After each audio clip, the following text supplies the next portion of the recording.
put my hand on the stone. It feels warm to the touch. The writing on the stone looks very old. It fills me with a warm sense of joy. This place must have been used as a ceremonial ground by the looks of it. I wonder what was celebrated here.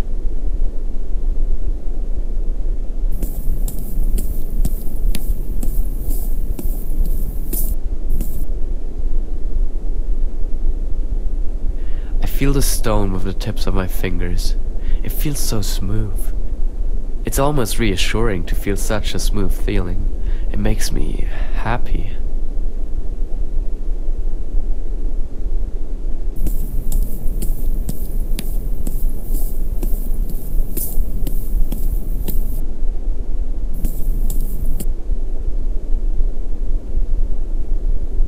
I look up at the top of the tower standing before me.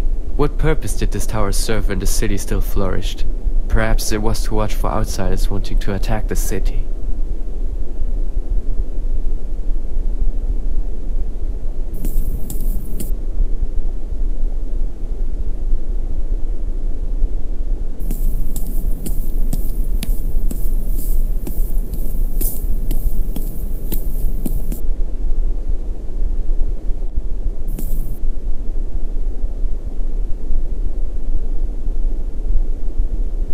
For some reason, this stone stands out to me.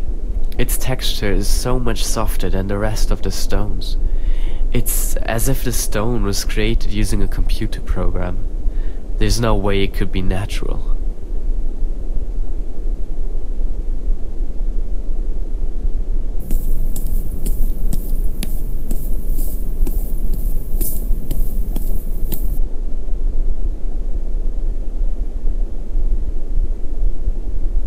I crane my neck back and gaze straight up at the sky as far as I can see.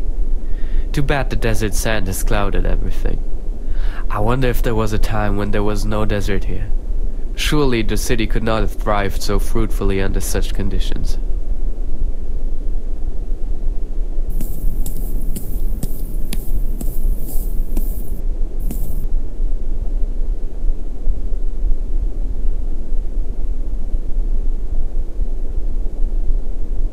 I'm thankful to take shelter beneath this small structure.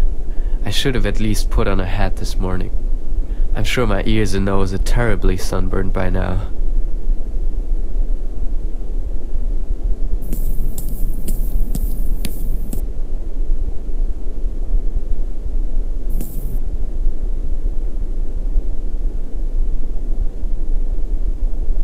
There's an unusual oval-shaped indentation in the ground here. It seems deep enough to have held something within. It is probably a communal pool. The people of the city must have come here to enjoy a nice warm bath. I know that I wouldn't want to come here and bathe among many other people.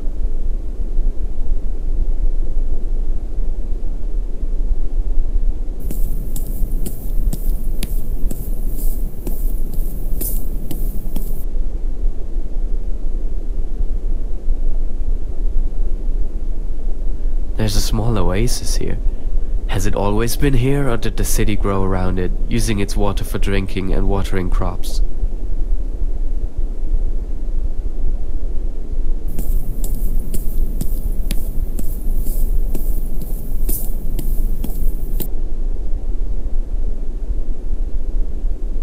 I stare at the beautiful carvings embedded deep within the stone. The craftsmanship of every character is masterfully done. I wonder how long it took whoever wrote them. The stone is warm under my fingers and it makes me happy.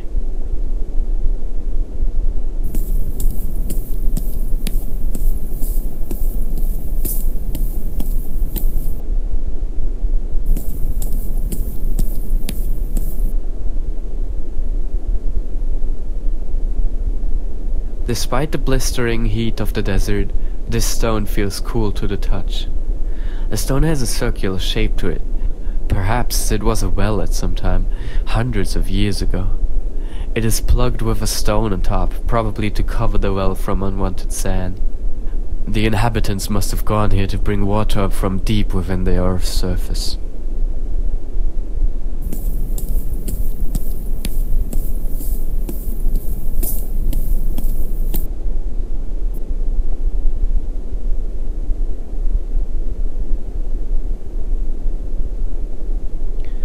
foot hits something metallic buried in the sand below me. I look down and dig away some sand. It is a large metal sheet. Looks to be made of copper. There's something written on it. Oh, too bad it's in Chinese. I wonder what they were doing here.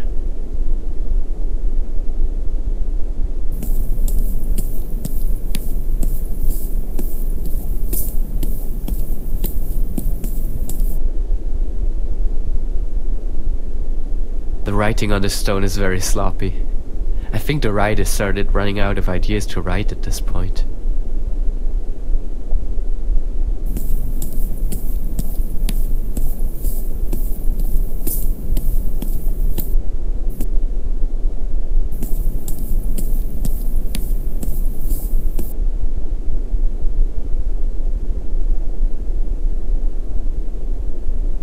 This stone stands right next to the pyramid.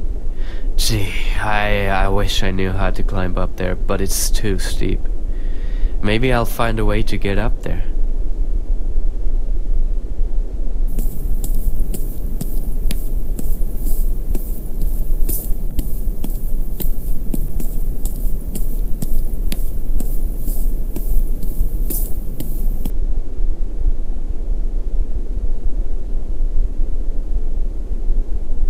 This time I see something else on the stone. It is a drawing of a dove with a branch in its beak. Below it is an enormous vessel. It had to have been hundreds of meters long. Who would have built such an awesome thing?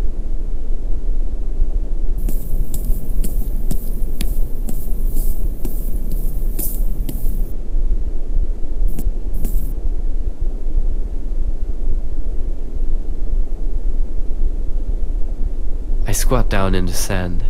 It is so hot here. There's something small and green poking out of the sand before me. I dig away some of the sand around it. It's a necklace. Why, it is absolutely gorgeous. Its emeralds flash brightly in the sweltering sun. Who had worn it many years past? What had happened to the person that wore it?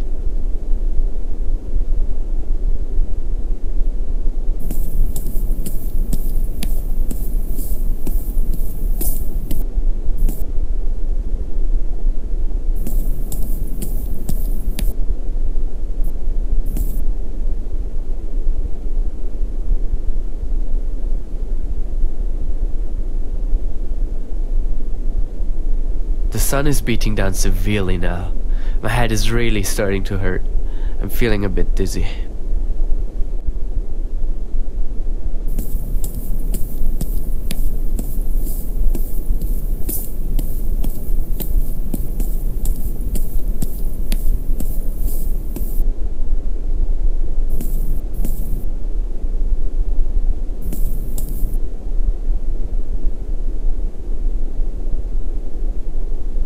I wonder what this language is called.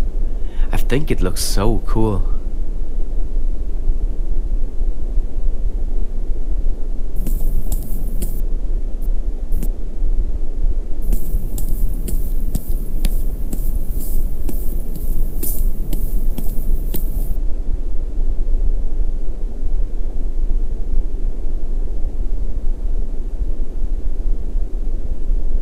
Something is different about this stone.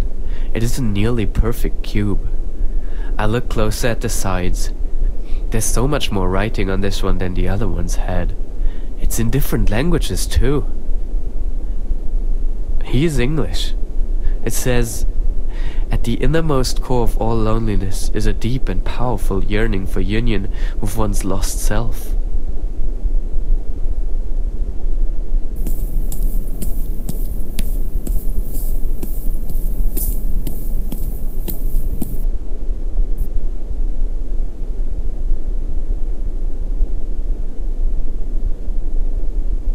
I reach out and touch the tiny carvings embedded deep within the old rock. I can only think that at one point the city must have prospered. Why would such a wonderful city ever collapse into the ceaseless roaring dust of the desert? I want to know why.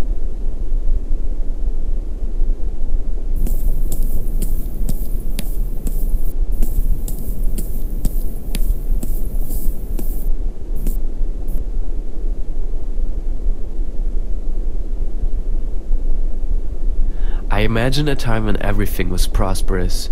The people living in the city were very happy. Something ominous appears one day. Nobody is happy anymore.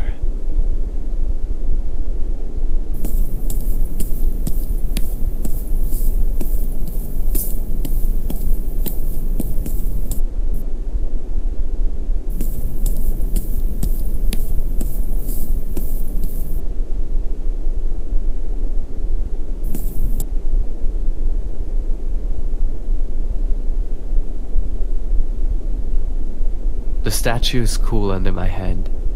It looks like it was made out of copper, but the many years of erosion make it hard to tell. I wonder who made it. Oh, look. It says on the base here, made by Nero TBF from blendswap.com.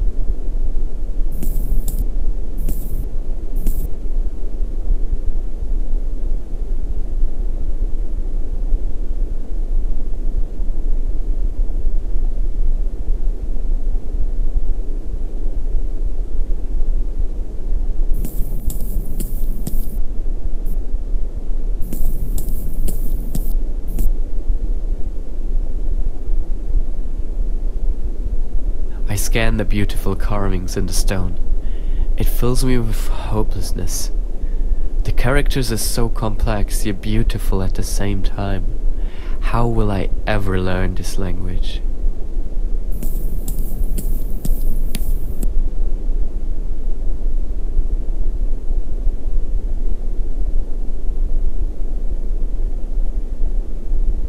I stare up at the sky. There's something at the very top of the stone pillar. It looks like a sphere of some sort. I wonder what purpose it served the inhabitants of the city. I wonder what it meant.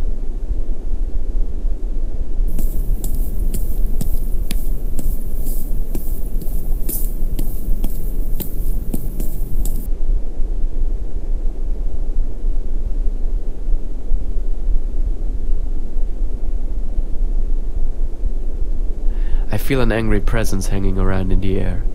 I wonder if this monument was built to remind people of the past.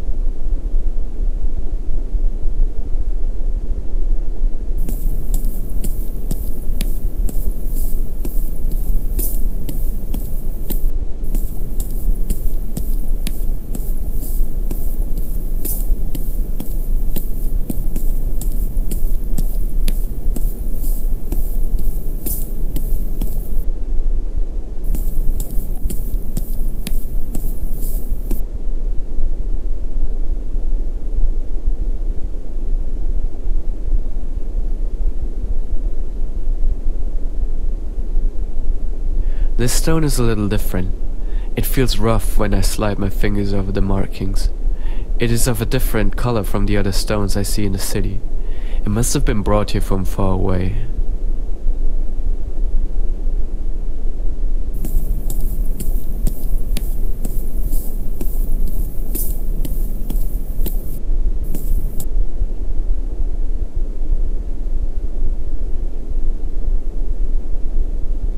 I gawk at the size of the pyramid.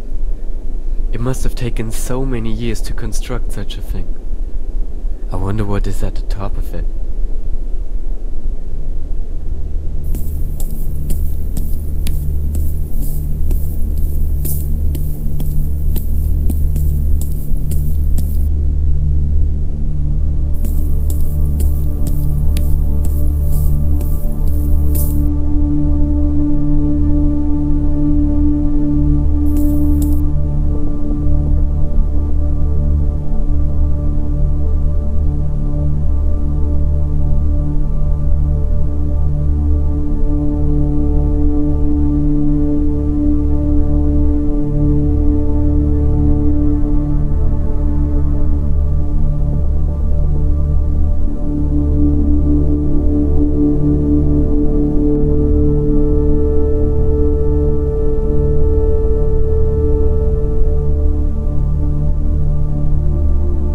I am the founder of this city. I go by the name of Nicholas. Hundreds of years ago, before I built this city, mankind strayed away from God's light. People murdered, stole, committed adultery, and countless other sins. I built this city far away from civilization with the hope of restoring prosperity in the world, at least somewhere. Vast numbers of people traveled great distances to live in this city. It was a heaven of joy and happiness. Everyone helped one another in times of despair. Then something happened. People stopped following the light and turned to face darkness. One by one, over the course of several decades, the inhabitants of the once prosperous city began sinning, as had been happened in every city before. This was a place of safety and comfort no more.